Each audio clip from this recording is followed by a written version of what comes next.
What if the assassin's entire family wealth came from healthcare insurers? The entire world is aware that today Luigi Mangione was arrested as the prime suspect in the unaliving of the United Healthcare CEO Brian Thompson in Pennsylvania, where unironically he was eating at a McDonald's. He had his manifesto with him, he had the weapon possibly 3D printed with him, but no one, and I mean no one, is talking about the fact that the healthcare companies are single-handedly responsible for all of his family's wealth. I, however, happen to be just outside Baltimore, and in Maryland, we all know where his family's money comes from, and I think there's a tie no one is talking about. Let's get into it. So Luigi Mangione went to Ivy League schools. He also did Ivy League seminars at Johns Hopkins and at Stanford University. He is an intelligent man, but he also graduated as the valedictorian from the Gilman School. Now, if you're anywhere around Maryland, then you know when someone asks where you went to school out here, they're not talking about your university, they're talking about your high school. The Gilman School is one of the most elite preparatory schools in our region, racking in at anywhere between $35,000 and $39,000 a year to go to school there. Introducing the Mangione family. Now, the Mangione family actually is the head of a group of organizations that are privately held nursing care facilities, and it's called the Lorien Group. And if you look at the Lorien Health Services About Us page as of today, it says a family-owned and operated organization founded by and conducts itself based on strong family values. But if you look just a couple days ago, it looked like this. That's right, folks. Just a few days ago, it said when Nicholas and Mary Mangione founded Lorien Health Services, they set out to provide Maryland seniors with pride and dignity, yada, yada, yada. It's very interesting how that just changed, isn't it? But how do we know who really owns all of these facilities, and how do we know he's related to them? Now, doing a fair amount of research on these nursing facilities, I've learned that since 1977, they've grown to have at least 9 long-term care and rehab facilities all across the state of Maryland.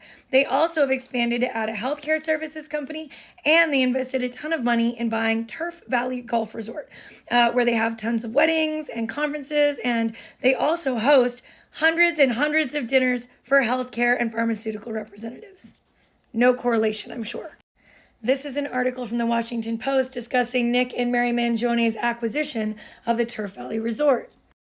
And it was in these responses to interrogatories from one of their lawsuits that I identified the ownership structure of Lorien Healthcare and their affiliates. In this document, they're answering who owns all of the facilities and who owns all of the stock in Lorien Healthcare and Lorien Health Services. And they identify it and say that the 10 adult offspring of Nicholas and Mary Mangione, listed as Louis, John, Rosemary, Linda, Lisita, Nicholas, Joanne, Peter Mangione, and Francis, and Samuel, and Michelle, each own a 10% stake. Now, in this same set of interrogatories, they identify the specific breakdown of the shell corporations and which corporations do what with which facilities. They also address ownership of the Turf Valley Resort. I also found an attached letter offering to purchase a new facility, and it was signed by a law firm, but it was signed by Louis Mangione, president of the company that was doing the development for all of the rehab facilities and the resort. Now, Louis Mangione, according to address records, is likely Luigi's father. I had to go and find out which of them were Luigi's parents. When I did a background check on Luigi, I found his address as 1 Buckley Court in Towson, Maryland, which happens to be the same address as Louis Z. Mangione and also his wife, Kathleen Z. Mangione. And as I said, Luigi at 1 Buckley Court, Towson.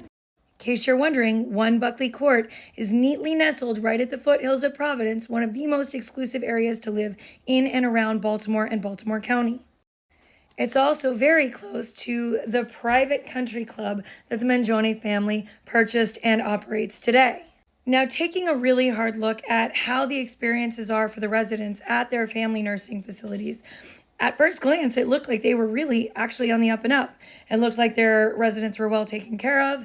It appeared that they were receiving decent care. I couldn't find very many lawsuits, but then I dug. I found a bunch of shell corporations and I identified several malpractice suits against them.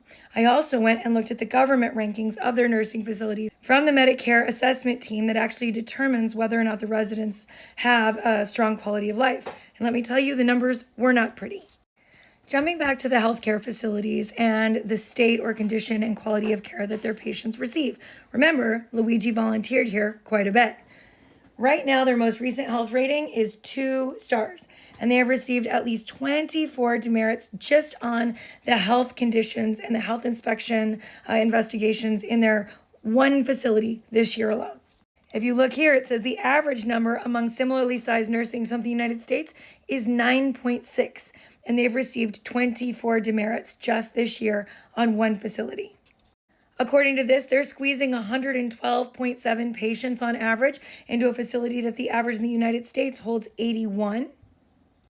But this is where the percentages really start to upset me. As you know, I have done a ton of research on private equity in healthcare.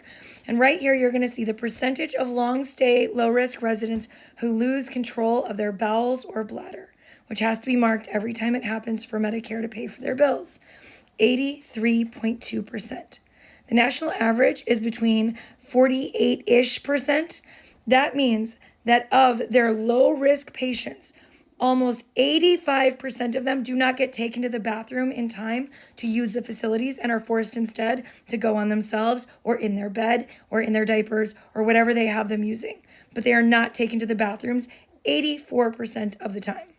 This is the ownership of the facility so that you can see that these stats are for one of their facilities, Lorien Health Services, right here.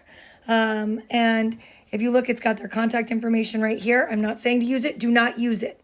And it also lists their ownership, and here it is.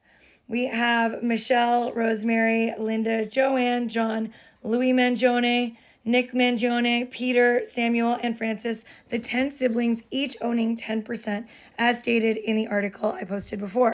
Now, that's 1 out of 9 of their facilities. And I know what you're thinking, well, how do we know that Luigi cares at all about what's happening at his family business that has grown and grown and grown? Well, if you look into his LinkedIn, or you did before they took it down, it shows that he regularly volunteered at Lorien Healthcare Services. I give you Exhibit A, one of the instances where he did some volunteer work at his family business. Now, if you look at the notes that have come from the releases today of the manifesto or the documents that were with Luigi Mangione at the time of his arrest, the documents apparently said these parasites had it coming. I do apologize for any strife and trauma, but it had to be done. I am not informed enough to analyze whether he allegedly did what he's being accused of doing or why he did it. But what I do know is he was an incredibly intelligent individual, graduating valedictorian and then later cum laude from very prestigious institutions.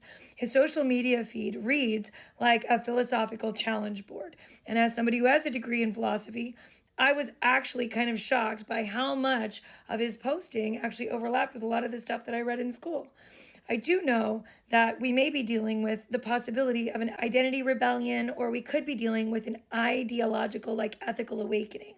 I know that online he frequently posted about utilitarian versus virtue ethics.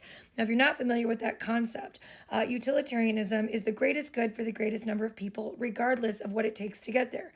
Whereas virtue ethics say that an act is good only if a virtuous person would do it. He said that unequivocally, he tended to lean towards utilitarianism, saying that actions justify the outcome if the change was positive for the most number of people. That kind of speaks to where we're at. So what do we know? We know that this guy was caught eating at a McDonald's with everything the police needed in his backpack. We know that he had very specific things written in that backpack that suggested that what he did needed to be done if he in fact did it. We also know that all of his family's wealth, and their wealth is substantial, came from the very same healthcare companies as Brian Thompson was the CEO of. And they have significant wealth. Among their shell corporations, they own dozens of businesses and a resort that houses thousands of acres of prime real estate in the middle of one of the most expensive states to own real estate in the United States. We know they owned homes in the most exclusive and expensive area in Maryland, and Maryland has several of the most expensive or the highest earning counties in the United States. We also know that if you watch his social media, at a certain point, Luigi Mangione began to talk more and more about the importance of society doing more good for more people. And he also cited frequently authors that advocated for the same. I would not say any of his postings leaned left or right, generally more like up versus down. Considering he was absolutely part of the up, it's an interesting quandary. We also know that while his family business looks to be an altruistic endeavor that's there to serve the patients and their families as they claim, their rankings show something different. It shows an area where too many patients are crammed into too small a space with too few nurses with bad health conditions, and they're left to sit in their own feces and their own urine. That reeks of profit before patient. And considering that all of their family wealth relied on these exact same insurers to keep that money flowing, it's a bold statement if that's in fact what he intended. Regardless, it is never okay to advocate for violence, and I'm not doing that on my channel. What I am doing is advocating that we all pray for the patients of Lorien Healthcare. We pray for their family members as they go through a difficult time of probably learning the kinds of conditions their family members have been in, and we're going to see other people that are struggling with the information that comes out. If you're new here, my name is Tiffany. We work together to fight private equity.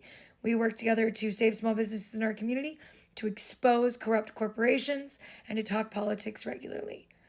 Thanks for tuning in, and don't forget to like, share, do all the buttons, and do all the things. Sorry, 83.